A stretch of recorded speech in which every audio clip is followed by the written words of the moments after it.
வேற ஏதோ வேலை செஞ்சு பொழைக்கலாம்ல. படிப்பு மட்டும் இங்க ஏன் முக்கியமா இருக்கு? போர்ல ஒருத்தனை புடிச்சு வச்சிருக்காங்க. முகமது நபி உட்கார்ந்துருக்காரு. அந்த ஆள் சொல்றான், என்னை விடுதலை பண்ணுங்க அப்படிங்கிறான். அவர் சொல்றாரு, நான் போர்ல உன்னை பிடிச்சிருக்கேன், நீ எனக்கு அடிமை, உன்னை விடுதலை பண்ண முடியும். உங்ககிட்ட என்னப்பா இருக்கு? நீ போர்த்தி இருக்கிறிய போர்வை, அதை கொடுத்துட்டு போறியா?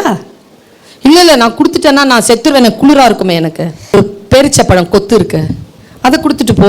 அப்ப நான் வழியில என்ன சாப்பிட்றது? ஒரு 10 நாள் வேலை செஞ்சுட்டு போறியா? இல்ல, எனக்கு என் மகளையும் என் குடும்பத்தையும் பார்க்கணும், நான் இப்பவே போகணும்.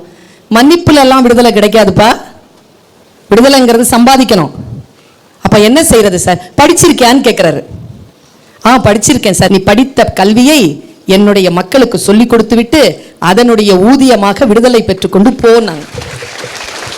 கல்வி உயிரை காப்பாற்றும் குழந்தைய, கல்வி மானத்தை காப்பாற்றும், கல்வி விடுதலை தரும், கல்வி சுதந்திரத்தை தரும், கல்வி நம்முடைய சூழலை நமக்கு உணர்த்தும். அதனால் படிச்சிரு.